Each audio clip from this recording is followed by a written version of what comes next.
So in this second video regarding the insulin cases, we're going to talk about the background and logistics involved in the supposed poisonings of these two infants at the Council of Chester. Before we begin going into that, I just want to remind people from the first part, which I'll link to in the description, and there'll be a playlist of all the cases as I record more parts in this series. Just want to remind people that the insulin cases are very important. There's a passage here from Rachel Levy's article in the New Yorker describing them as locomotives that pull the other cases along. And unlike the air embolism cases and the other allegations that were levelled at Lucy, there is at least some physical manifestation of something. Now, as we'll see in later videos, it's highly unlikely that this was insulin being administered exogenously, externally. But at least the police had something to cling to here, a vague solidity. And that partly occurred because they extracted something of a confession from Lucy, or has been described as a confession. In actual fact, that's a ridiculous description. She was simply told that there had been insulin poisoning. And so she said, fair enough, but it wasn't me.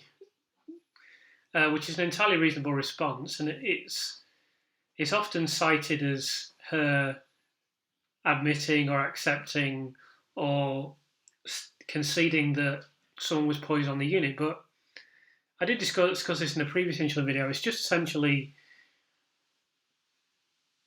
she's just been told some information and she's just said, okay, I can't challenge that, but I didn't do it.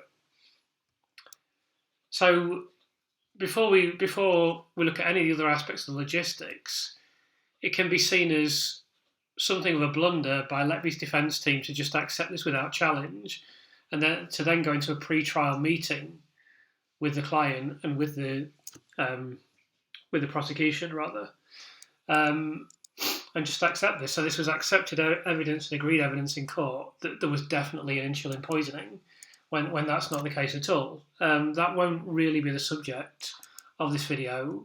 Definitely this video will touch upon that, but it will be further discussed in later videos as we go along. I think as well, when Lucy was questioned in court about the insulin cases, she was patently unqualified to comment, and she stated this herself. In fact, it's kind of faintly ludicrous to ask someone who isn't an insulin expert, not a biochemist, not a medic, about whether or not there are insulin poisonings on the unit. I mean, she just simply does not know. She's in fact stated, in general, I don't think a lot of the babies were cared for on the unit properly.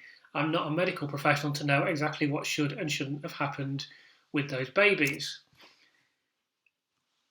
In fact, you could argue that no one in the courtroom was in a position to agree that anybody had attempted to murder the babies with insulin.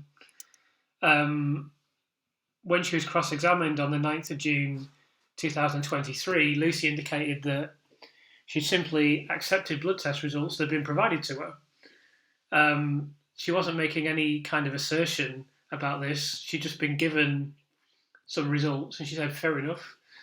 And that's all there is to it. This is something that was referenced by Mark MacDonald, who's on the screen, a new barrister, in the December press conference, when he likened it to some postmasters in the post office scandal accepting that data related to the Horizon system was reliable. Of course, we now know that wasn't the case, and we also know that the testing data, this video isn't about the testing, it's about the background, the logistics. We're going to get into the testing in much more detail, but we know that inadequate testing was done with regard to these cases, as is the case with so much related to the Lucy Letby case.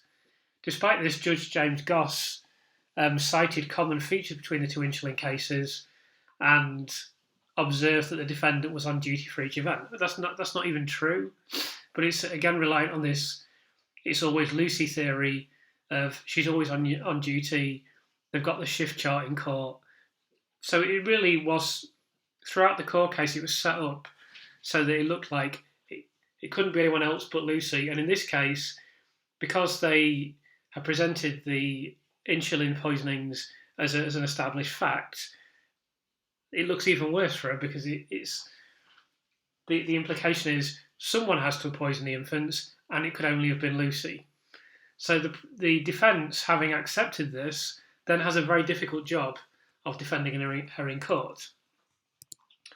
One thing that should be noted is that many doctors themselves, at all levels of the medical profession, do not know a great deal about insulin. It's not something they necessarily deal with on a regular basis, and they're not biochemists, and they don't necessarily understand the details related to it. Again, another reason why you wouldn't necessarily expect Lucy to understand it. But this gentleman, who we're quite familiar with by now, he stated openly to Philip Hammond in private eye that he didn't even know there was more than one way of measuring insulin until he read comments after the trial. So that would give you some idea of the ignorance that exists on this topic. But he still said in the court, even though he didn't know that, he still said with 100% certainty, this indicates someone has been given insulin externally.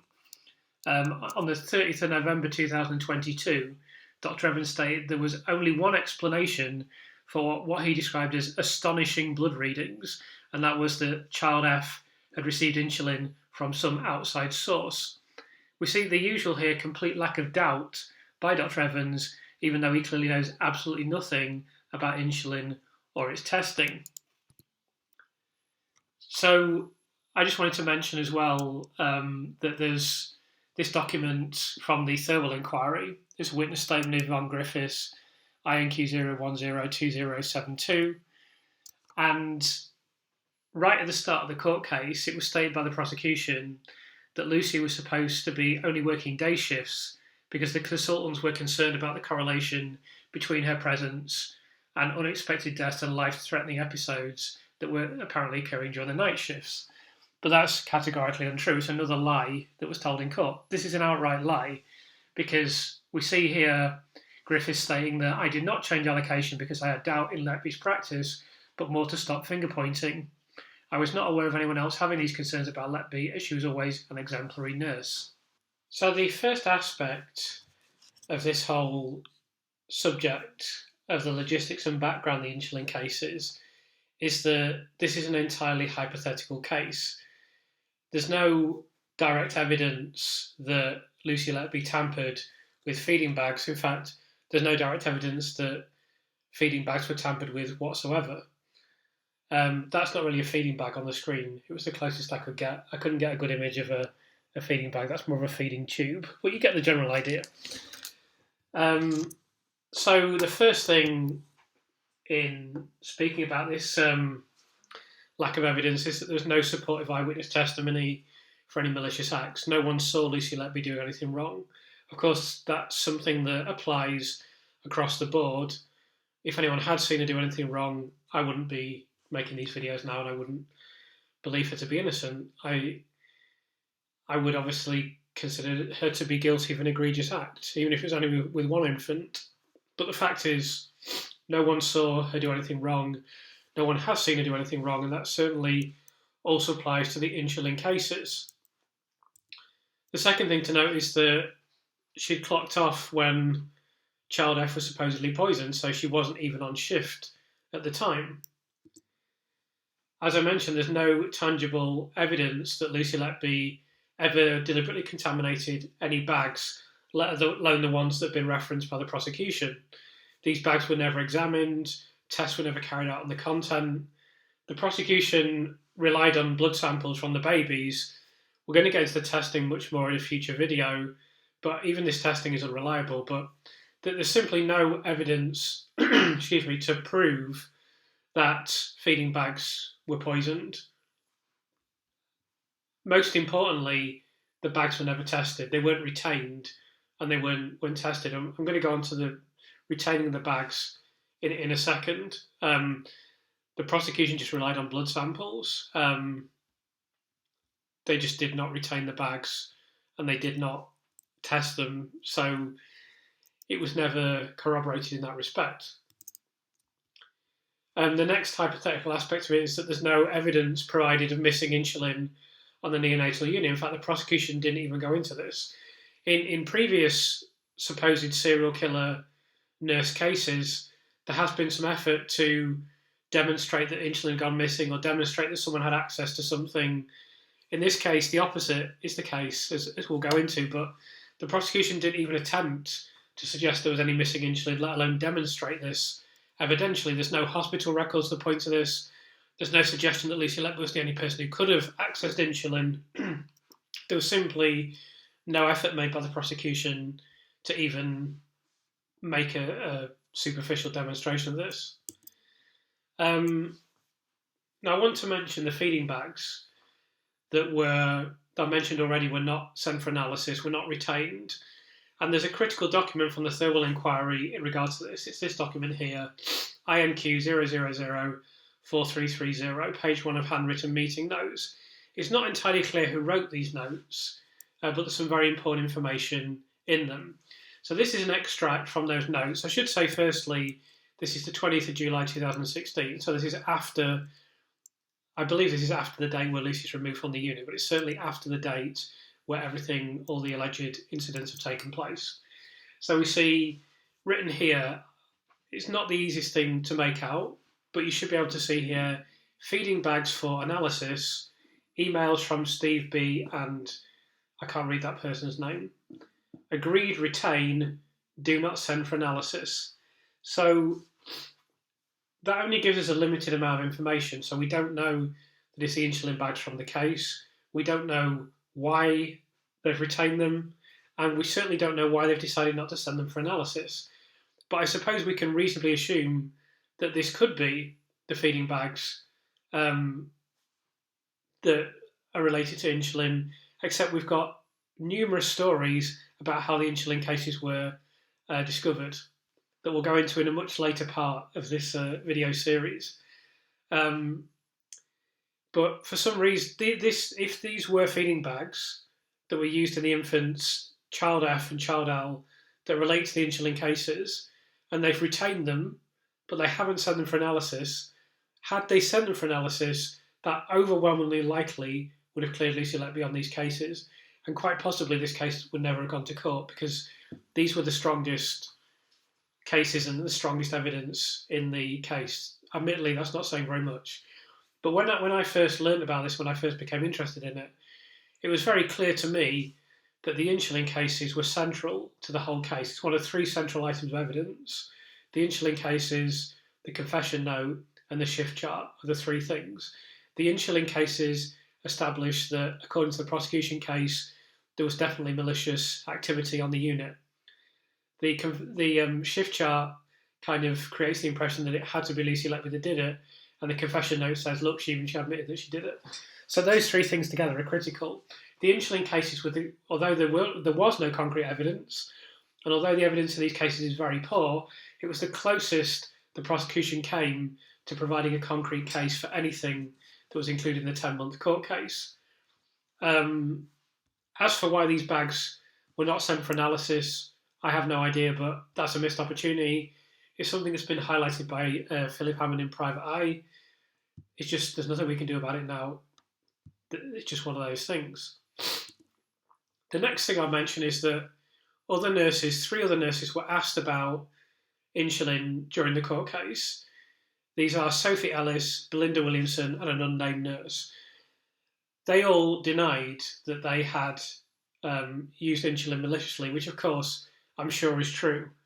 The reason I wanted to mention this is there is as much evidence against Lucy Letby as there is against them, i.e. there isn't any. The only difference is, for Lucy Letby in court, they used the, oh look, Lucy was always on duty theory, or it's always Lucy theory, as I've described it in my book. This was a comment made by Sophie Ellis in the Thirlwell inquiry. I did not have any concerns or suspicions about Lucy Letby while I worked on the neonatal unit. And this is a comment made by Belinda Williamson. I never had any concerns or suspicions about the conduct of Letby while I worked on the neonatal unit.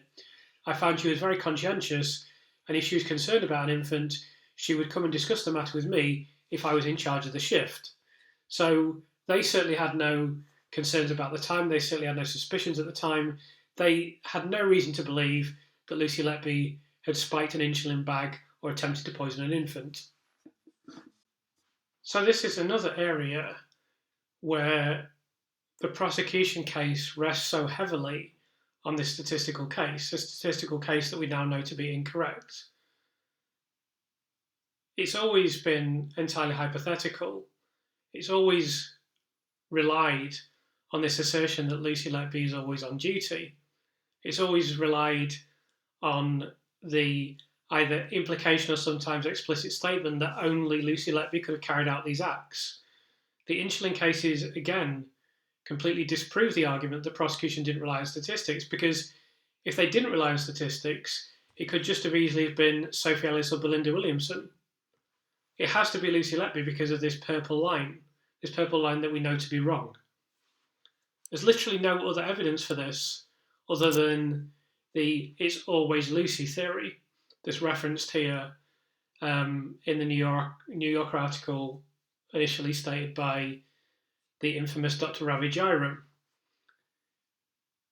The prosecution maintained this guilty by presence notion throughout the court proceedings and made this argument a central pillar of its closing statement.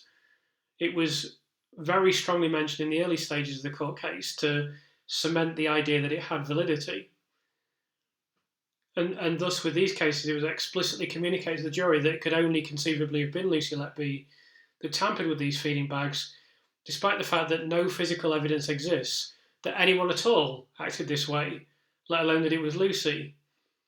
Furthermore, as is agreed by all parties, Lucy Letby did not fetch or utilise the feeding bag from the refrigerator, which she had allegedly spiked. We'll be going into that in more detail as this video unfolds. The assertion that Lucy Letby was guilty of these supposed poisonings is entirely dependent on this now completely discredited shift chart. It's also worth noting that this was never flagged at the time. There's no medical data from the time of any significance because they didn't take it seriously. It's only been going through the baby's notes several years after the incidents that this was even discovered. There was no suspicion at the time. Nothing was done in terms of follow-up testing, or, as I say, they retained the bags and not sent them away. Both infants survived. That's a very significant fact, of course. If this had been an attempted poisoning, we'll get into some more of the logistics later on, but it's a very incompetent poisoning because both infants survived. Essentially, what you're looking at here with the prosecution case is a completely untestable hypothesis. It's something that cannot be proven. It wasn't proven in court. It's just that they managed to convince the jury. I think on the balance of evidence that we're even going to see just in this small section of hypotheticals, the jury should never have convicted on this count because it was completely unproven that Lucy Letby, even if you accept the bags were poisoned, which is highly dubious and we'll be going to testing in future videos, even if you accepted that, it's simply unproven that it was Lucy Letby. They had no way of proving it, and if you look at the evidence in the prosecution case, it collapses under its own weight very quickly. It is absolutely speculative because they had no evidence. They have no evidence from the bags. They have no evidence from eyewitnesses. Lucy Letby's not on duty. The shift chart has collapsed. It's utterly hypothetical. There is no evidence to support the insulin poisonings whatsoever. So during police interviews, Lucy indicated that she was aware of the low blood sugar levels in child L, another topic we'll be getting onto later on. I knew that insulin was kept in a locked fridge along with a variety of other drugs. It was notable that keys were passed around the nursing staff on the unit and there was no record of who held the keys at any given time. So again, that's why the prosecution didn't go into any details about it could only have been Lucy, or Lucy accessed the materials at this time, or Lucy had the key and no one else did, or Lucy got the key, because there was no evidence of that. Now, you've got to say again, that was pretty lax policy from the Council of Chester, but the fact remains that there's just simply no proof that she even accessed anything, and then she's not on duty for one of the two supposed poisonings as well. Nonetheless, when Lucy was interviewed, she was told that the infants were definitely poisoned with insulin, so understandably she accepted this. We've discussed this in previous videos, but it's completely implausible and ridiculous to suggest that she would have sat in the police interview having been told by the police definitively that infants have been poisoned with insulin, and she would say, well, you're wrong. On what basis would she do that? She would have looked utterly ridiculous. It would have made her look like not even a remotely credible witness. She had no choice other than to agree. The only person who could possibly have questioned it would be someone who was very qualified in biochemistry. Someone who was qualified in biochemistry could have asked them, well, what proof do you have for that? Could you explain to me what the evidence is? As far as I understand, the police could just say, we're not obliged to reveal that information, and then the interview would have continued. But at least someone who's a scientist could have asked questions, but Lucy had no choice other than to accept this. Now, she gave an explanation that, the insulin could have been one of the bags that had already been received. The prosecution dismisses this as not being a credible possibility. Firstly, I'll say she probably shouldn't have said anything. She just should have said, she did say fair enough, but it wasn't me. She should have left it at that and say that she had no further comment. What a solicitor was advising her to do during these interviews, I have no idea. The second thing to say is the prosecution claimed that this was not a credible possibility, but in fact, it's as credible, there's as much evidence for it as what they put forward as the prosecution case, i.e. there's no evidence for either. So you can't really say one is more credible than the other. Both have no credibility. Both are unsupported by evidence, essentially. So what the prosecution has done in order to assert that Lucy Letby has poisoned the infants has engaged in a series of increasingly ridiculous scenarios just so that it can say that Lucy Letby is guilty. What should obviously happen is you should start with the most probable scenario, which is that this was naturally occurring phenomenon within these infants, hypoglycemia, etc., and work from that. You should not begin with poisoning as a hypothesis and then make arcane attempts to prove that this is the case, which are not supported by actual evidence. So speaking in court, Ben Myers cross-examined Lucy Letby, and we're going to go over these details to some extent. I don't want to go through all of the court testimony because it goes on for a very long time and a lot of it is not particularly important. So I'll just read this out. I'm not going to try to do any acting or do a third-rate dramatisation as someone else who should remain nameless does. I'll just read it out. Let's see, so the BM's obviously Ben Myers, LL Lucy Letby. Let's see us on that shift at the start of, this is on the Child F sequence, TAR 100, shift leader Belinda Simcock. That's Belinda Williamson, by the way. In terms of nursing staff, this is designated nurse. She's looking after Child F that night. Is that right? Yes. Do you have any independent recollection of that night outside the records and charts that we not really know? So Lucy must have interrupted there. You are on shift. So is Sophie Ellis. So were Valerie Thomason, Cheryl Cuthberts and Taylor. Can we have a look at the layout of who was where? That's at tile 101. This is the evening after the early morning with Child E, isn't it? It's the evening after the early morning with Child E, yes. Yes, and you and Nurse A are both working in the nursery too, yes. Do you recall whether you'd cared for Child F at other times in the period before this, whilst he had been on the neonatal unit, the night that Child E died? Why is there someone else who signed it? Because myself and the other signature are the ones that have drawn up the lipid and commenced it. They need two signatures. I signed for the lipid syringe. And someone else has co-signed with you, yes. How long is a TPN bag meant to last for? TPN bags last 48 hours. Last 48. I'm supposed to say last 48 hours, but it says last 48 hourly. But it means the TPN bags last 48 hours. And the lipid, is that meant to last a particular time? 24 hours. Can you tell us what has happened? That's all about 12 o'clock on this particular day, yes. So at midnight on the 5th, a new bag of TPN and lipid has been prescribed and signed for by two nurses, right? So the two nurses are in the column headed given by, is that right? Yes. That's not your signature on any of them? No. So what Myers is establishing here is the logistics around the case. And what this essentially proves is that because Lucy Letby wasn't on duty, the possibility that she could have poisoned these bags is essentially non-existent, because Myers has proven that there needed to be a change of bags that occurred in the neonatal unit, and that Lucy Letby would have needed foreknowledge in order to have poisoned the infant.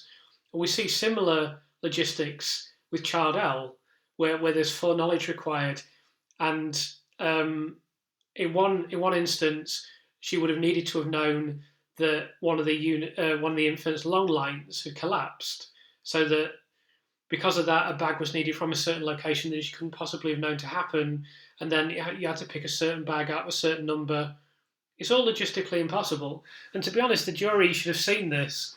It's obviously referenced in closing statements. They should have known, fundamentally, that you cannot convict on the evidence that's presented in court, because you can't say that Lucy Letby poisoned the infant. It's a circumstantial case with very weak circumstantial evidence where there is no concrete evidence.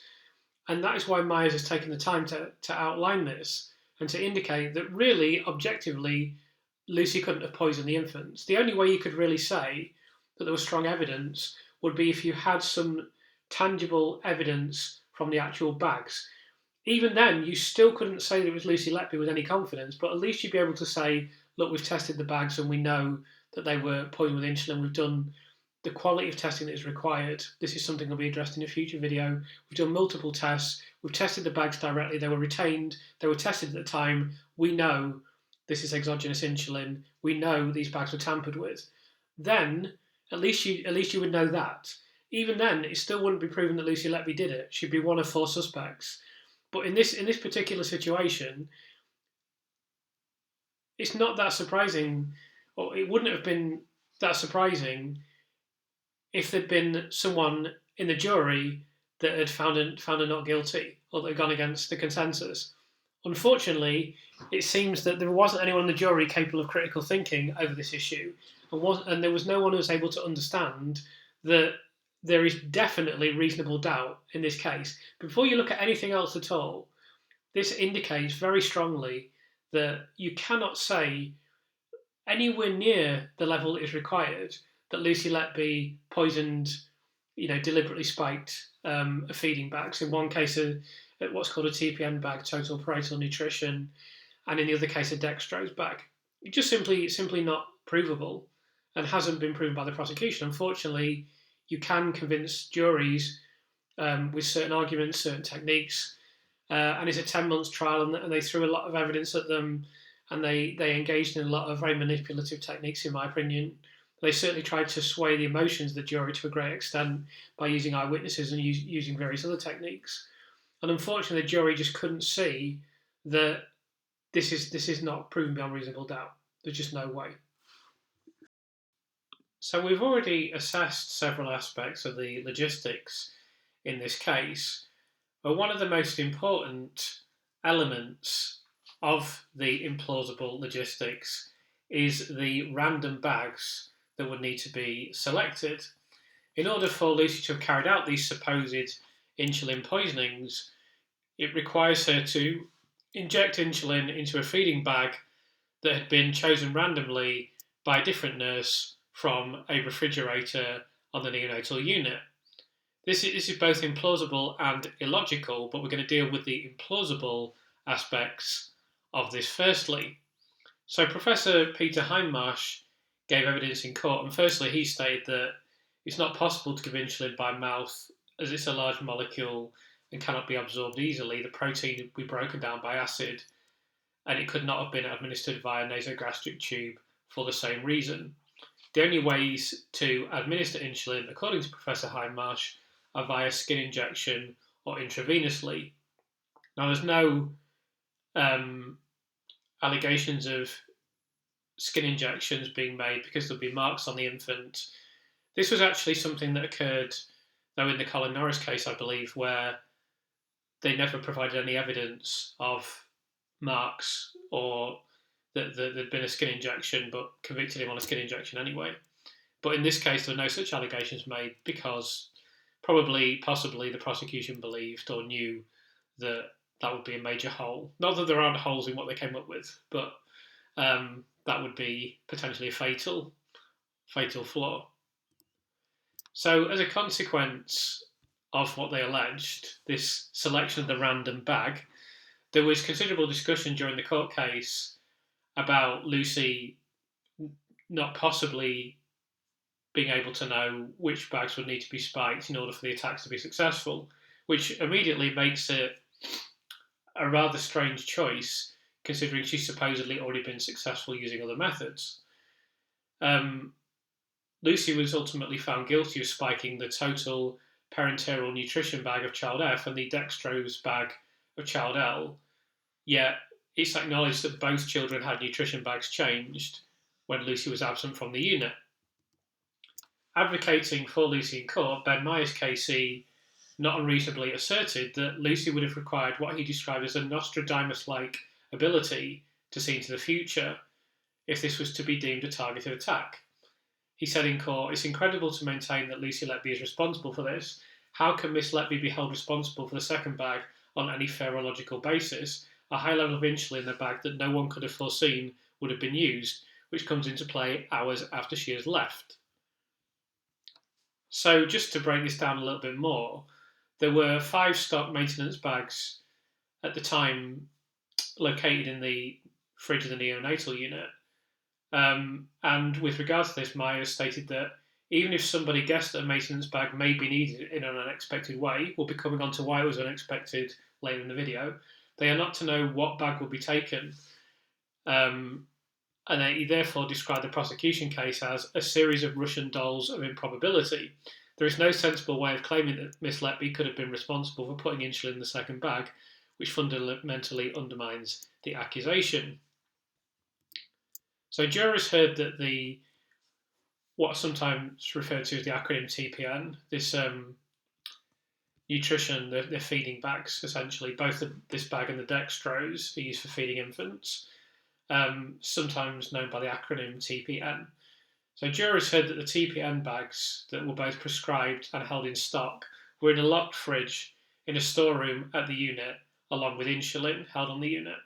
The nursing shift leader held a set of keys to the fridge, but they were passed around frequently with colleagues accessing them when they needed, and there was no logging of any keys. So this could be certainly cited as poor practice by the Countess of Chester, but the point is there was nothing to say Lucy was the only one who could access this, Lucy was the person who had the keys, look at this log, Lucy accessed the insulin has gone missing, nothing like that. There's, as with every single accusation made in this case, there's no concrete evidence. This is completely circumstantial. It's utterly hypothetical with regards to the insulin cases. So we need to make that crystal clear. Speaking in court, nurse Shelley Tomlins agreed with Ben Myers, defending that there was nothing unusual for a nurse signing on computer records for tasks that had been completed by a colleague. Nurse Tomlins said it wasn't strictly enforced. The user simply means you're the one that is signed onto the system. And with regard to this, she agreed that it was impossible to tell who had actually administered anything.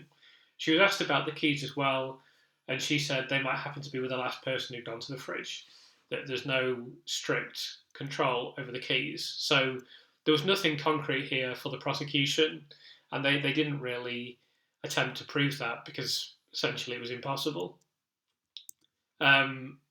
She also said,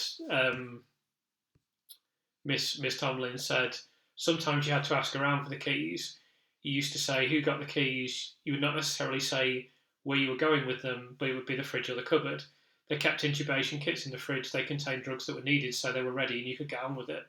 She also said 2 nurses would check that the TPN bag had been connected correctly. This was described several times in the case as a 2-person job. And if it's a prescribed bag, 1 nurse signs the paperwork. So there was a lot of discussion in the court case about this fact that Lucy couldn't possibly know what bags would need to be spiked in order for her supposed attacks to be successful. Yet she was still found guilty, and as we're going to see, as the logistics of this unravel further and further, it's very difficult to understand why the jury would come to that conclusion. But essentially, they were primed to believe, firstly, that the insulin bags had to have been spiked and that the infants had to have been poisoned with insulin, which is not true.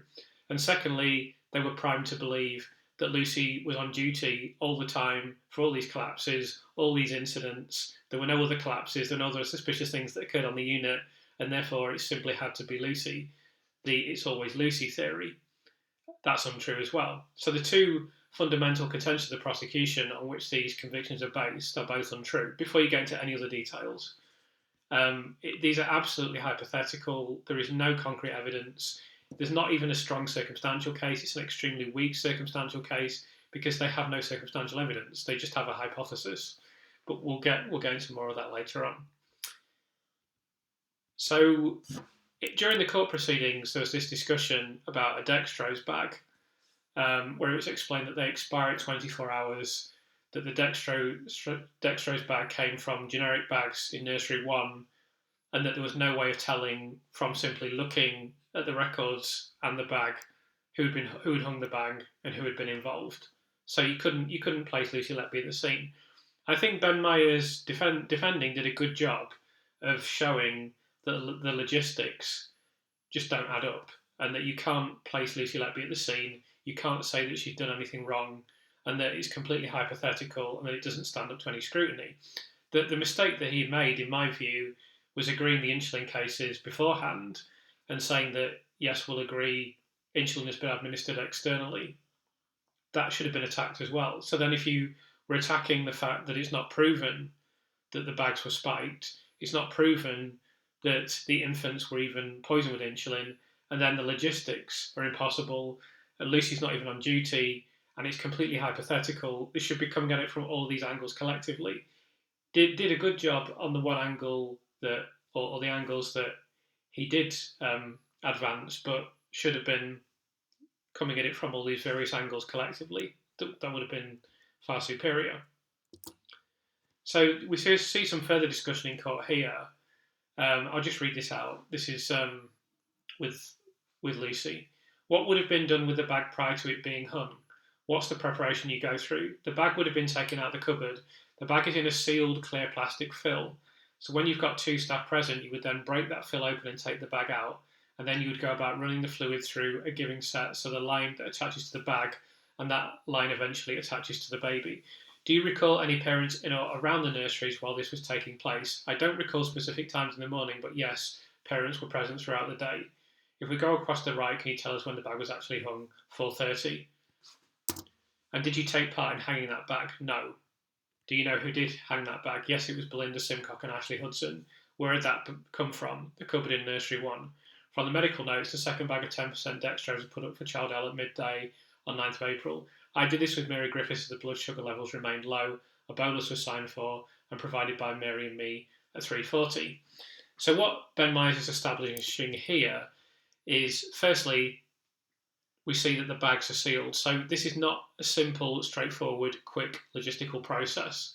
And then you usually have two staff present, and then there are other people around. And then Lucy didn't hang the bag, and then it had to be selected from a certain fridge at a certain time. And then she's not on duty when it occurs. And she's sending text messages talking about it from outside of the unit, which we'll see shortly.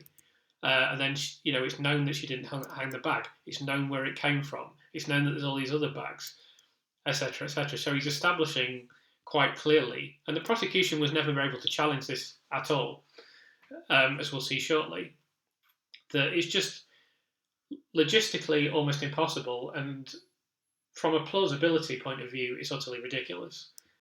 So throughout the court case, we see this discussion of how it would require this Nostradamus-like ability to see into the future, how there's several bags around, and that there's just no way of knowing what will be taken, and that ultimately this is an accusation and a hypothesis that makes no sense.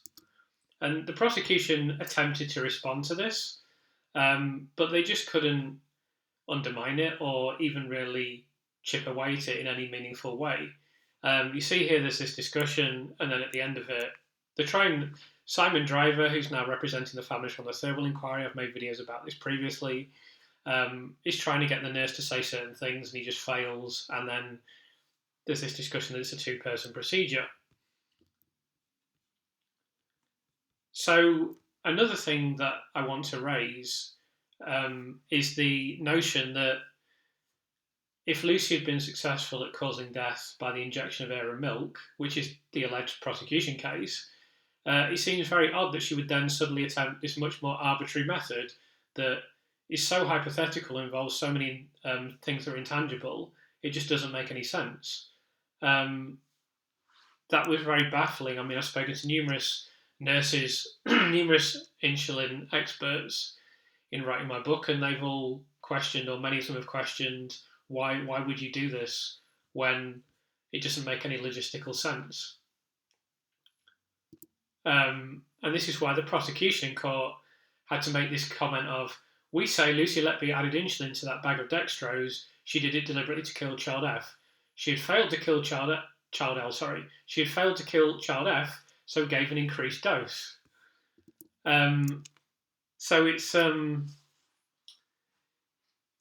mean, this is pure fabrication again. I mean, this is just a pure invention, and that they're trying to make their case sound plausible. Now, I think the other aspects of the case, because the jury was told infants have to have been poisoned with insulin, and because they were shown this chart and they were shown Lucy was always on duty, and because they were shown it had to have been Lucy, it couldn't have been anyone else, and other nurses denied it, they've come to essentially an incorrect conclusion. But logically speaking, the prosecution had to make increasingly absurd assertions with regard to this case in order to even make the hypothetical case possible in their parallel universe, let alone possible in actual reality. So another aspect of this is that in the case of child F, the second feeding bag that Lucy Letby is alleged to have tampered with came from the stock cupboard, not the pharmacy.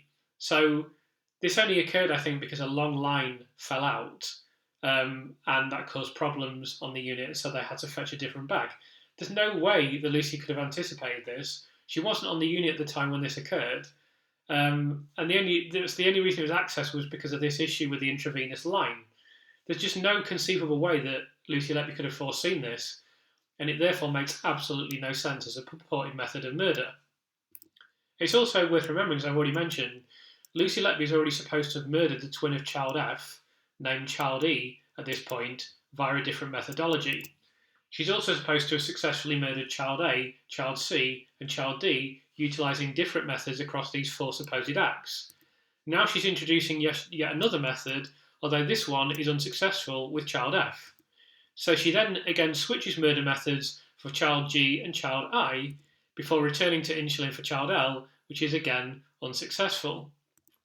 It's only in this man's world that this is plausible. It's only in the world of Dr. Dowie Evans where he spends 5 years moving things around, changing his view over and over again, and then changes his view during the court case, and then changes his view after the court case. It's only in his world where this could even be remotely plausible.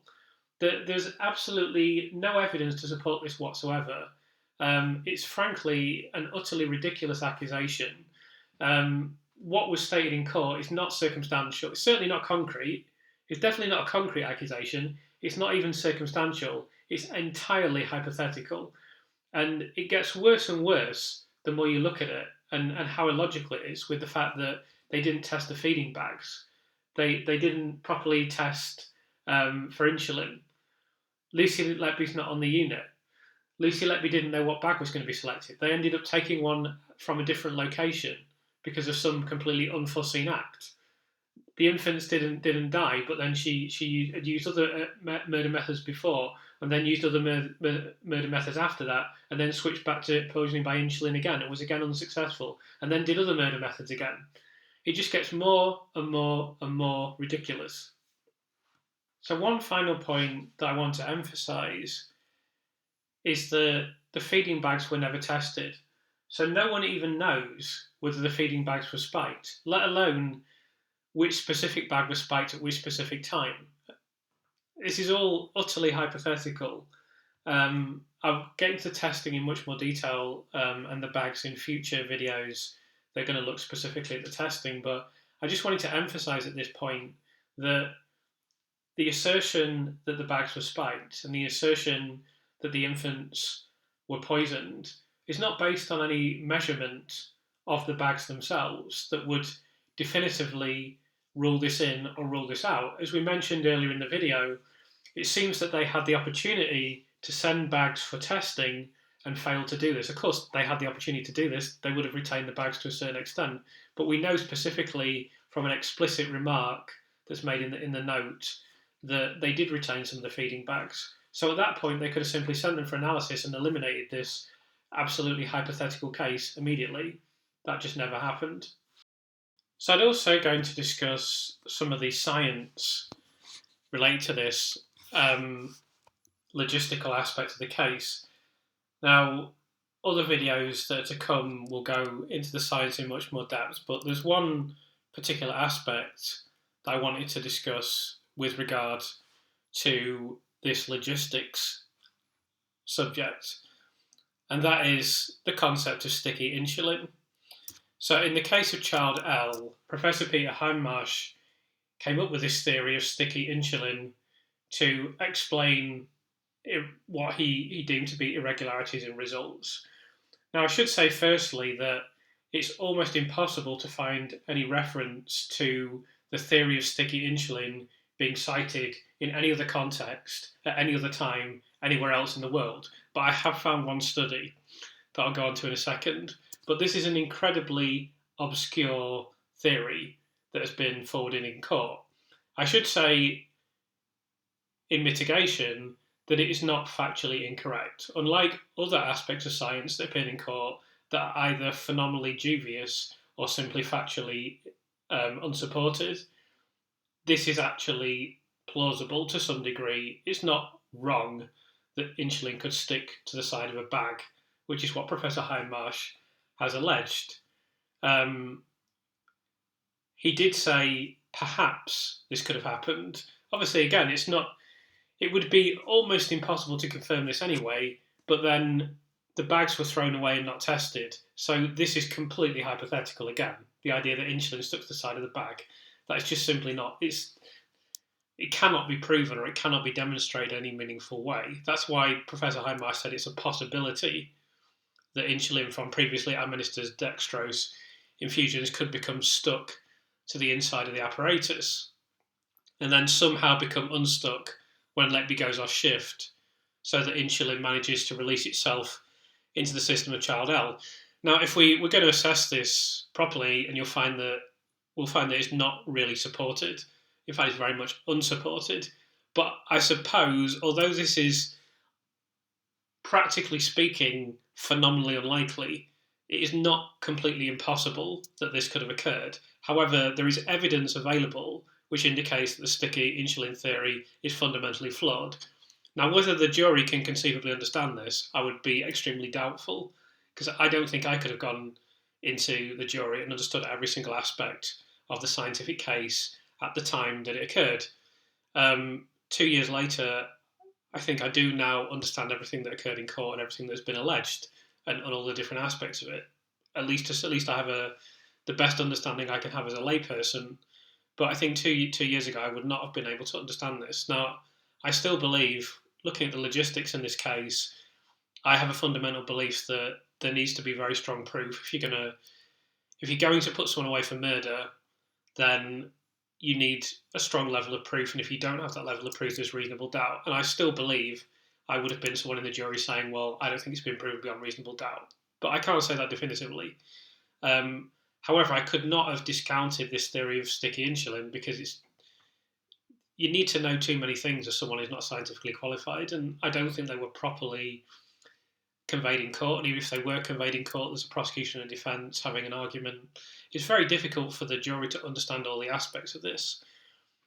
But the reason this theory was concocted and then presented in court was because the hospital used bags with varying percentages of dextrose, which had to be mixed by the pharmacist before arriving on the ward, and this meant that Lucy Letby could not have spiked them in advance. So it's yet another logistical aspect of this, which makes it look unlikely. So this is the study that I found that was done in Taiwan, quantitative analysis of insulin in total parenteral nutrition bag in Taiwan. And here, I won't read all this out, but there is some information which indicates that it's possible. I can just read the last sentence actually. The results show that the adsorption, that says, of insulin on an ethylene vinyl acetate TPN bag, TPN stands for total parenteral nutrition, is significantly higher than that on glass. Based on the results, it is evident that regular insulin should be administered separately from TPN to reduce cost and eliminate wasteful disposal TPN solutions. So this study does at least indicate that it's possible for insulin to stick to the sides of bags, and that at least the mechanism being described here is not completely implausible. However, it would still be generous to describe the theory of sticky insulin as feasible. It is rather fanciful.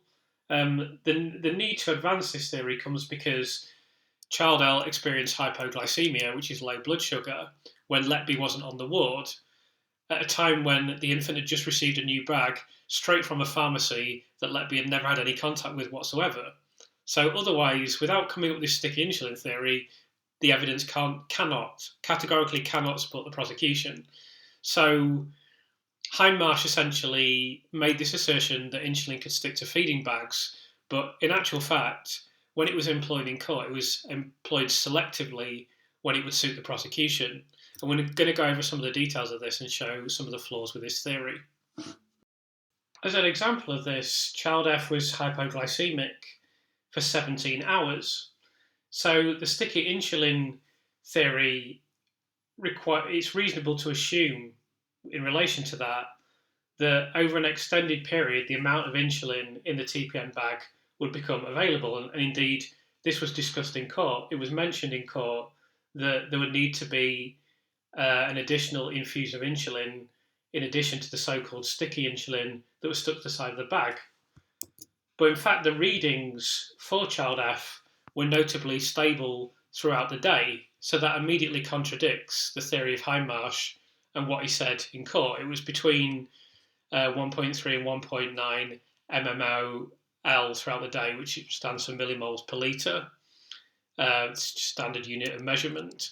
So it was very stable, and that just simply isn't consistent with the sticky insulin theory. I mean, this is poor science again. At least there's some basis for this. But this is essentially poor science coming from someone who's now deregistered with the General Medical Council. And this is something that Ben Meyer stated in court. He said that Letby cannot have interfered with the bags in the way it was alleged. The bags are changed during the 53 hours child L was recorded to have low blood sugar readings, during which 5 bags were used. A number of bag changes took place, and Letby was not involved in these bag changes. This is from the 29th of June, closing speech from Ben Myers. The theory that Letby spiked the various bags with insulin is contrived and artificial, and the mechanics of it are unrealistic. He asked how Letby could predict to add insulin to the dextrose bags in storage, which would be used for all babies on the unit, only for child L. That sentence isn't particularly well written. The point that he's making is that the bags, there's numerous bags, they're going to be distributed among the babies on the unit, etc., etc. There's just no way that she could have known which bag to spike it, and so on. He says the theory of sticky insulin is mixed. I probably would have used a different word to mixed. I would have said muddled and confused, because it doesn't make any sense when you look at the actual clinical evidence, and even Hindmarsh conceded this. Ben Meyer stated that there were a lot of bag changes over the 56 hours. Professor Hindmarsh was cross-examined about it regarding whether the sticky insulin would run out at some point. He said that it would. He said over time, additional insulin would be required to maintain the levels of low blood sugar levels. But of course, we know Lucy Letby is not on the unit when this occurred. This is in readings. This is not contested. This is not contentious. This is undeniable. Ben Myers goes on to state that the prosecution alleged Letby was setting up an issue of hypoglycemia for child L. He says it does not follow as child L would be a focus on blood sugar levels and someone with harmful intent would not identify an issue that was going to be detected anyway. He says Letby would be drawing attention to it. He said Charles L's designated nurse was recorded on the neonatal schedule as being a co-signer for 9:25am to 9:29am prescriptions. He says that is when the electronic prescriptions are inputted. He says Dr. Yuko would also be in room 1 that morning, where child L and child M are, as part of his ward round. He says there is no record of him outside of room 1 during his time. Letby was alleged by the prosecution to administer insulin in child L. So again, this is just clear logistical evidence that Lucy Letby could not have carried out these supposed poisonings that, of course, never happened. And then I'll just lastly mention, before I go into this, let me just reflect on Ben Myers again briefly. So I want to say that he mounted a very good defence on these insulin cases on the logistics of what occurred, and showed how hypothetical they are, how implausible it is, and how the prosecution had failed to overcome numerous problems with their own hypothesis, which the nature of a hypothesis is that it's hypothetical. The problem is that the jury has looked at the fact that they've been told insulin poisonings have definitely taken place. That is not correct, but they've been told that. And then secondly, they've been told Lucy's always on duty. And then thirdly, they've essentially been told it could only have been Lucy that had done these insulin poisonings that we've been told definitely took place. So the jury were left in an invidious position.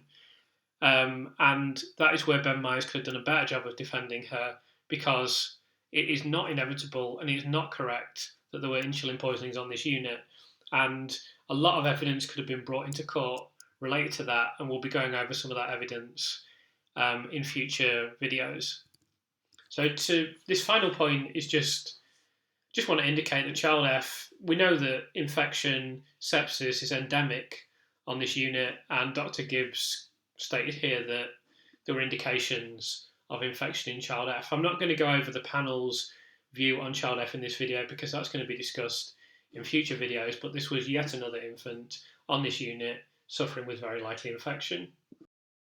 The next thing that I want to go over in this video are notes that Lucy made and various things that were said in court with regard to the insulin cases. The first note here is related to Lucy contacting someone on the unit at the time that child F was experiencing unusual levels of blood sugar. So we see this discussion here. It just seems like a very ordinary discussion between two nurses that are concerned about an infant. I won't read all the way through this one because there's a lot that I am going to read all the way through. I've tried to edit these court documents as much as possible because they do go on for a long time and there is stuff in there that is barely of any interest. So I've tried to show the most relevant stuff. But this conversation simply ends with Lucy saying, "Hope you sleep well. Let me know how child F is tonight, please. I will, hun." Now, that obviously, this whole discussion just seems like the perfectly normal concern of someone that's worked with infants all of her career, that's wanted to be in nursing since she was an adolescent, and yet this kind of thing was twisted against her. It was suggested that she had an unnatural interest in the infants, which is unsupported by evidence, but I think is a particularly despicable suggestion from the prosecution. And then we see a conversation here regarding salsa. I should say that she also was called off a salsa dancing class at another point. This was something else that was noted during the court case. There was a procedure, some sort of intravenous procedure, I believe, and she was actually attending a salsa class at the time, and she was contacted because she was the only one on the unit who knew how to do it, and she ended up writing the policy in relation to this, which is kind of indicative of the lack of skills on the unit because Lucy was a relatively inexperienced nurse. So here there's just a bit of a discussion about salsa class, and again, it's just a perfectly normal conversation that was read out in court, just showing that, you know, the circumstances surrounding the infants is having an impact on both nurses. And then I'll read this one out. The designated nurse for the previous night shift returns to care for child F on the night shift for August the 5th to 6th. She messages Letby to say he's a bit more stable, heart rate 160 to 170, so this is something that Lucy has requested to be messaged. The long line had tissued and child F's thigh was swollen. It was thought the tissued long line may be the cause of the hypoglycemia. The colleague added, changed long line but sugar still 1.9 all afternoon. Seems like long line tissued was not cause a sugar problem. Doing various tests to find the source of the problem. Letby responds, oh dear, thanks for letting me know. The nurse colleague replies, he's definitely better though, looks well, handles fine. Letby replies, good. So this is obviously, this would point to Lucy behaving perfectly normally. It's also, as we've just heard previously, it's not consistent. This extended period of hypoglycemia is not consistent with the theories that were put forward in court by the prosecution. Letby later adds at 11:58 p.m, wonder if he has an endocrine problem then. Hope they can get to the bottom of it. On way home from cells, I feel better now. I have been out. Colleague replies, good, glad you feel better, maybe re-endocrine, maybe just prematurity. Letby replies, how are parents? Colleague, okay, tired, they've just gone to bed.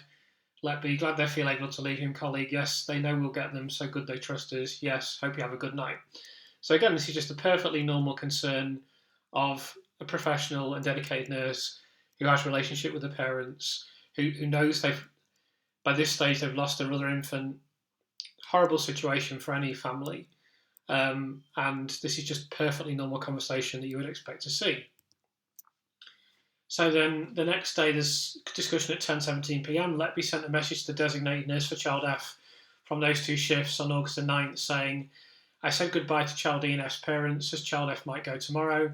They both cried and hugged me for saying they will never be able to thank me for the love and care I gave to child E and for the precious moments I've given them. It's heartbreaking. The colleague replies, it is heartbreaking, but you've done your job to the highest standard with compassion and professionalism. When we can't save a baby, we can try to make sure that the loss of their child is the one regret the parents have. It sounds like that's exactly what you've done. You should feel very proud of yourself, especially if you've done so well in such tough, heartbreaking circumstances. I just feel sad that they are thanking me when they have lost him and for something that any of us would have done, but it's really nice to know that I got it right for them. That's all I want. The colleague replies, it's been tough, you've handled it all really well. They know everything possible was done and that no one gave up on child E till it was in his best interest. As a parent, you want the best for your child and sometimes that isn't what you choose. Doesn't mean that you're not grateful to those that helped your child and you though. And Lucy just simply says, thank you. So again, you just see here, very typical concern, genuine empathy for the parents, some discussion of the problems they've been through, some discussions of the fact that it's an upsetting and difficult situation, and that there's just nothing here to indicate that Lucy Letby is in any way, firstly, that she's done anything wrong, and secondly, that there's any kind of psychological dysfunction, that there's nothing suspicious, let alone incriminating in any of these messages. Although, as I say, in court, things were used against her. They desperately tried to use stuff against her to say, oh, you've got an unusual or unhealthy interest in the parents or in the babies, when a much more prosaic and obvious explanation for this is she simply cared about the parents and the babies, and also she felt a responsibility because she knew she had a level of competence that others on the unit did not, and they looked to her and they realised she was a good nurse. And as I say, she wrote policy for the unit, and there was an unusual amount of responsibility placed in her hands for someone who was relatively inexperienced. All she is looking for here, essentially, is a bit of approval and a bit of comfort and a bit of reassurance that she's done the right thing. Perfectly natural thing to do, perfectly natural human response. So the next note's on 12th of November. Another colleague messages Lucy Letby at 8:32 p.m. saying, Child E and Child F's parents bought a gorgeous huge hampering today. Felt awful as couldn't remember who they were till I opened the card. Was very nice to them though, and Child F looks fab. Lucy responds, oh gosh, did they? Or wish I could have seen them. That'll stay with me forever. Lovely family. So, I mean, truly, it is heartbreaking that Lucy Letby has this. She just obviously comes across as a very genuine person, a very caring person, as you would expect from a nurse that is a caring profession. And and the parents have had a good relationship with Lucy. They've had a good relationship with the hospital. Whether that's deserved, because we know that the hospital's made mistakes, is debatable. But I do feel everyone tried their hardest on the unit. I don't think that's in doubt. I think all the staff were dedicated and they wanted to do the best. And, mistakes may have been made. It may not have had the most sanitary conditions and so forth. But not for one second do I believe that anyone was anything other than committed to delivering the best standards of care that they could. And it's tragic that not only Lucy's now in this situation, but also the parents of child F have lost their other child, and they believe that was because of deliberate harm. When that's, I mean, I think a couple of months ago I would have said I'm 99.9% certain that Lucy Letby's innocent. Now I'm 100% certain, based on everything that I've seen, based on everyone that I've spoken to, based on everything that I've read, which is tens of millions of words, everything that's come out. I'm very, very confident, beyond all doubt, until I see something that changes my mind. If something comes out to change my mind, then I'll keep an open mind. But at this point in time, I'm 100% certain that Lucy Letby is innocent. Or if you want to say that I'm keeping an open mind and that makes a percentage difference, then it's 99.9999999%. I mean, I'm categorically certain that Lucy Letby's innocent, and none of this needed to happen. Why did you search? So this is, I should mention, this is BM's Ben Myers, LL's Lucy Letby. So this is some of the court proceedings. This is Ben Myers asking about the parents of Child E and Child F. I think what I would qualify this by saying is that sometimes Lucy could have been a bit more lucid in court, but it's hardly surprising that she was a bit more kind of monosyllabic and a bit less expressive than she perhaps would have been otherwise, because I think firstly her defence has told her to try and keep the answers simple, which is generally good advice. And then secondly, the girl is broken down. There's reports that she had a breakdown, she had post-traumatic stress disorder, she was completely reliant on medication, and she got moved just before the trial. She lost all the personal stuff. This is all documented. They had to delay the trial because she had a breakdown.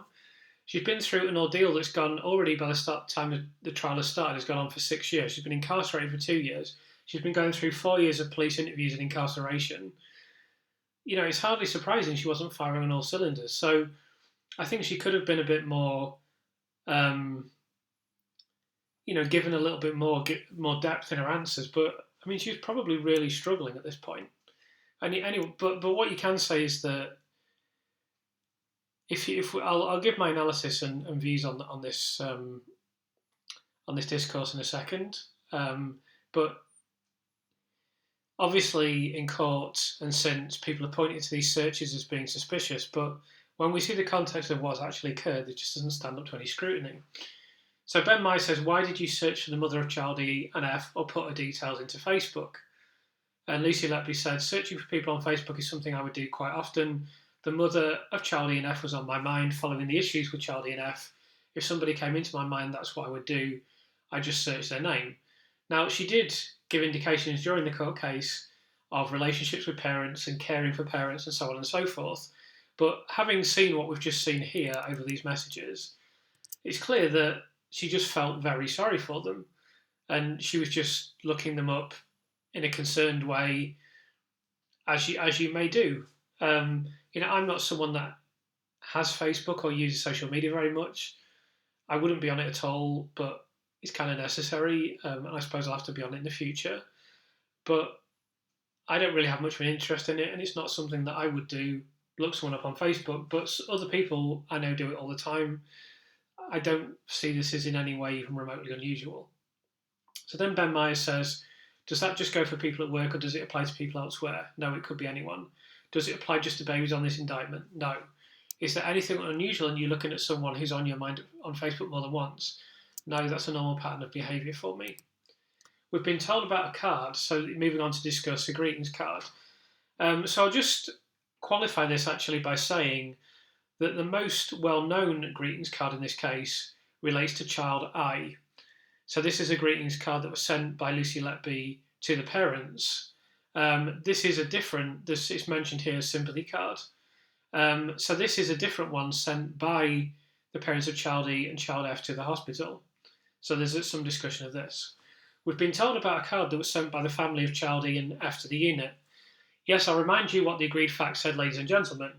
The images of the thank you card from the family of child E and F were recovered from the images of the handset on your phone handset. So she's taken a photograph of the sympathy card for the parents of child I, but she's also taken a photograph of the card sent by the family of child E and F to the unit. And those were the photographs that were recovered from the phone, right? Yes. And further analysis of the data from those images establishes they were taken at 3:40 a.m. on the 20th of November 2015. Yes. And the coordinates indicate that it was taken in a location in the south corner of the Women and Children's Building at the County Chester Hospital. Why did you take a photograph of a thank you card from the family of child E and F? It was something I wanted to remember. I quite often take photographs of cards that I've been sent or that I receive. Is there anything unusual in you doing that? No. So interestingly, just as a side note, we've got that card that was sent to the parents of child E and F. That photo, the photograph of that card, was taken at the place the child died, so in the hospital. And this is also the same thing, isn't it? The coordinates indicate it was taken in a location in the south quarter of the Women and Children's Building at the County Chester Hospital. But that card is going to remain there, isn't it? It's not going to go home with Lucy. I would imagine that card is going to remain on the unit, so she would have to take a picture of there, wouldn't she? Do you recall where the card was when you took the photograph of it? Yes, it was on the nurse's station at work, and that's where you took the photo. It is, yes. Whilst you're on work at that shift, yes. So he's just establishing here that it's just something that was done at work. The card is at work. It's all very normal, essentially. And that's where you took the photo. It is, yes. While you're at work on that shift, yes. Which is why we have the time 3:40 in the morning, yes. And the location of the hospital, yes. All right, and nothing unusual for you to take a photo of a card that you've taken or received. Is that what you're saying? No. I mean, she's saying, she should have said yes there, really, but she's saying it's not unusual.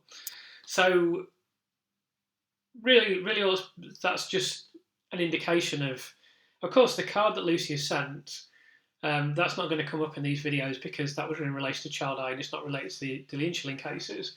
But that card was only sent by Lucy because she couldn't attend the funeral. Other nurses from the hospital actually attended the funeral. You could argue that her interest in child I was less than other nurses on the unit because she didn't attend the funeral.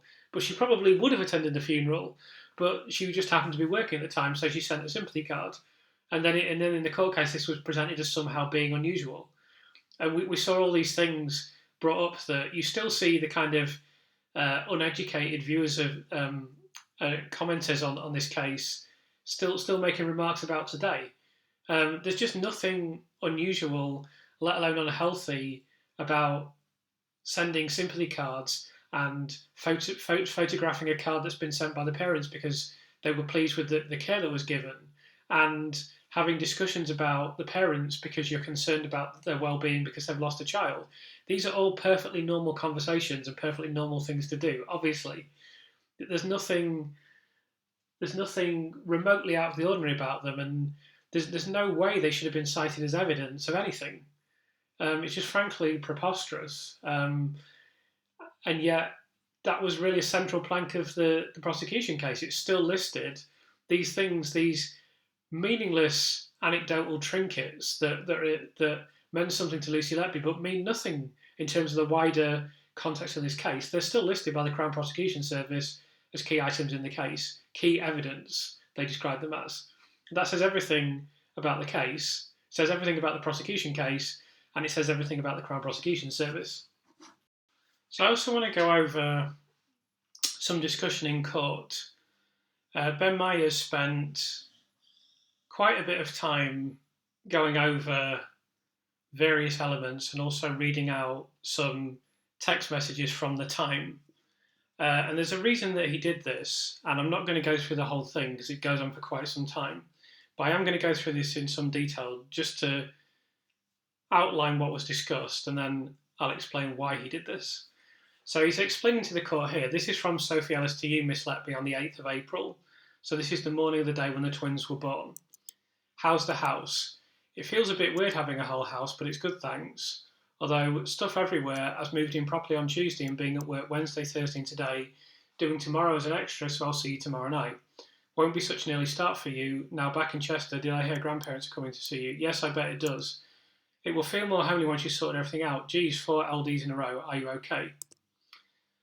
I know, yeah, and I don't have to pay for petrol. It's cost me a fortune. Yeah, they are. Haven't seen them for a while. What's the unit like? Petrol and tunnel soon mounts up, doesn't it? Can you claim travel expenses? I couldn't for 405. Unit is busy, but no one particularly unwell.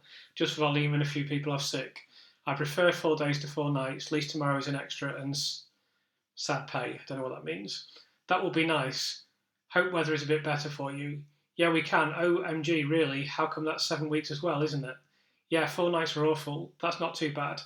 Then think I prefer to keep busy. I think it's meant to rain, damn it.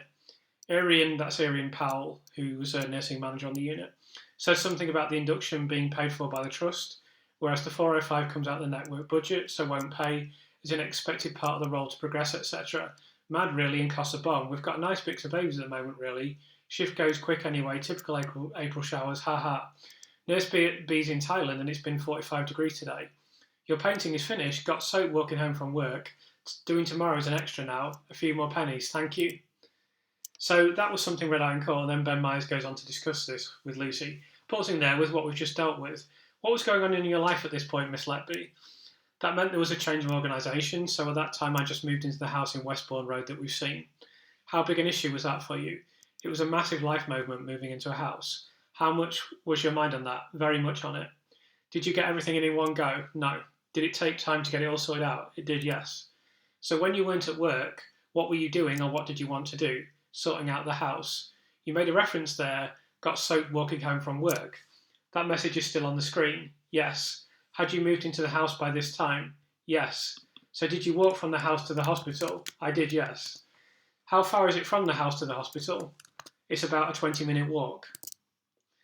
So this discussion actually went on for quite some time, but I'm going to cut it there because you've already kind of heard enough to see what the nature of the conversation was and to understand the reason for it. Now, there's 2 fundamental reasons that Ben Myers is doing this. The first one is to contextualise what was occurring with Lucy Letby at that time. So she was moving into a new house, the house we've now all famously seen. She really didn't live in that house for all that long before her life turned upside down, which is a great shame, obviously. But the point is that she'd set off on a path to build a life for herself. You know, she had a house now, she had the job that she'd always wanted to do. As I said previously, she's achieved a lot for someone of her age. I know it took me a lot longer than that to get my life to anywhere near where I wanted it to be, and my 20s were not ideal, I would say, and I certainly didn't have a house. I got one eventually, but I certainly wasn't 25, 26 years old. It does seem that her parents have helped her with this, but this is a big deal for her, you know. She's obviously putting down roots that she wants to sustain her for years and possibly decades to come. Everything about her life and everything about the way she's communicating would indicate someone who's perfectly normal. And it's why I've spoken to psychiatrists and they've all said there's just no indication in this woman whatsoever that there's anything untoward in her psychology or behaviour.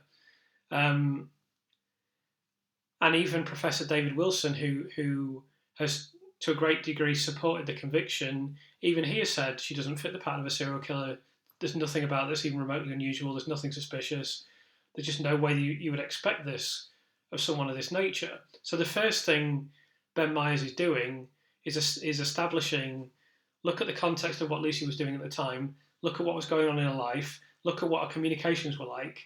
Is this the behaviour of someone who was randomly murdering babies? Just all of a sudden, having worked as a nurse for several years and done nothing wrong whatsoever and been highly regarded on the unit, as I'll show in future videos, and she's gone from that to, I know, I'll just start randomly killing babies, but there'll be absolutely no indication of this whatsoever in any of my communication, behaviour, anything around my house, nothing.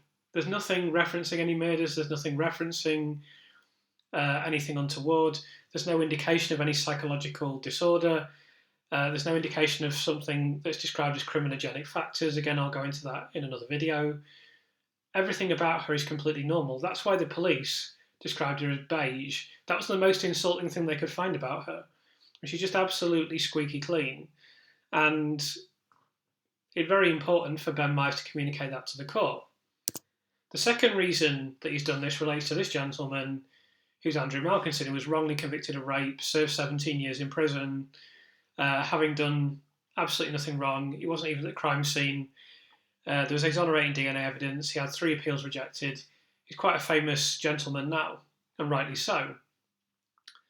Now, in the case of Andrew Malkinson, it's known that the prosecution essentially just assassinated his character.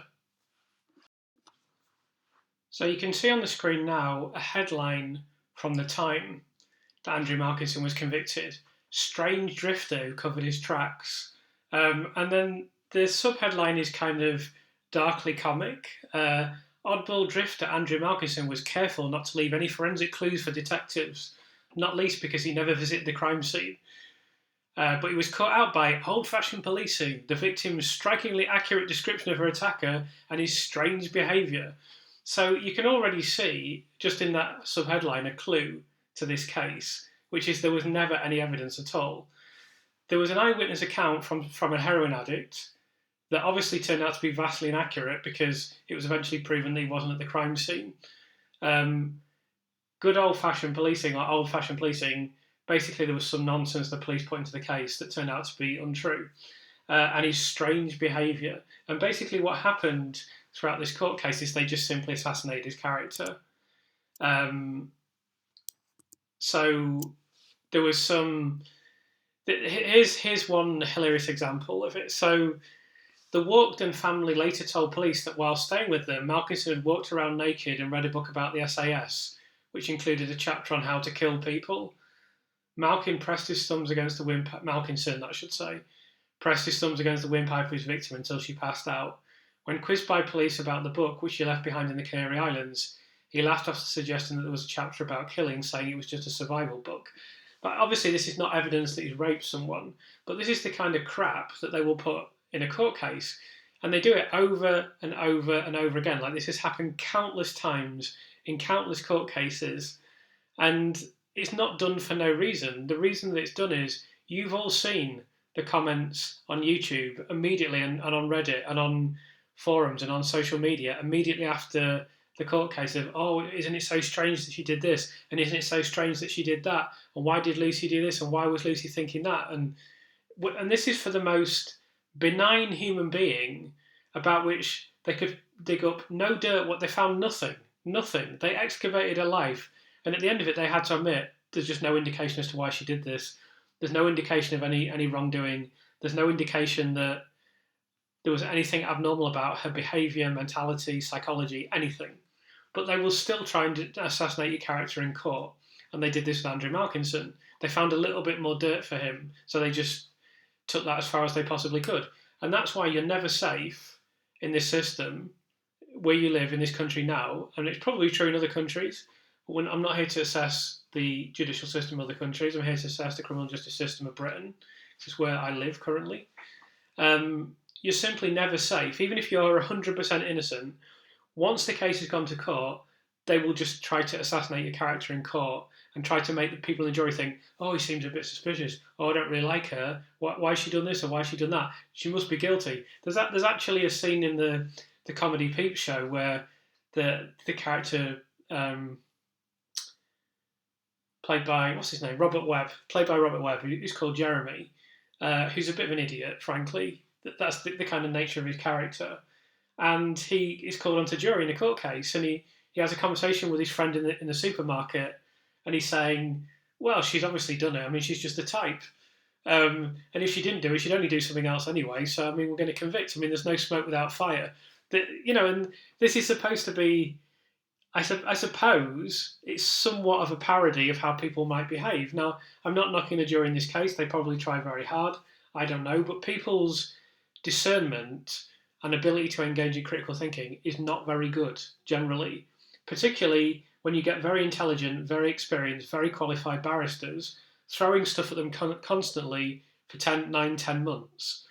There's a quite famous phrase as well by George W. Bush when he was the president, where he says you have to repeat things over and over again. to catapult the propaganda. And he says, that's what I do in my job, just repeat things over and over again. And that's what they did in this court case. In fact, during the retrial, basically how they secured a conviction in the retrial, I know someone who attended every day of the retrial, and she told me they just said over and over again, Lucy Letby, you're a murderer. Lucy Letby, you murdered child A. Then you murdered child B. Then you did this. Then you did this. Then you murdered this. And they just did that. Nick Johnson just said that over and over again all the way through the court case without any interruption or objection. It's just simply repeating. And of course, even though child K is the most ridiculous conviction where there's no evidence at all, it's an absolute joke. It's an embarrassment to the criminal justice system and I would say the country. Despite that, they secured a conviction. Why? Because the jury were going to find it very difficult to be objective anyway because of the previous convictions. And then you just repeat the fact she was a murderer over and over again. So they know exactly what techniques to use. They know exactly how to convince people. That's what they're in the business of doing.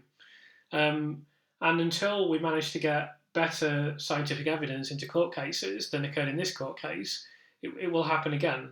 So once this horrible situation, this calamitous situation around Lucy Letby has been resolved, the next step is to reform the criminal justice system, particularly with regard to complex medical and scientific cases, and at the very least to enact the recommendations of the Law Commission from 2011. But that, for me, is a bare minimum requirement. There needs to be quite significant reform if we're going to minimise this sort of miscarriage of justice occurring again in the future. So finally, in this video, I'm just going to go over a summary of its contents. That begins with the allegations levelled at Lucy Letby with regard to insulin poisoning are entirely hypothetical. No one saw Lucy tamper with the feeding bags that were allegedly spiked. And the bags were not retained or tested, so it is unprovable that they were spiked at all. Indeed, there was no effort made to prove this.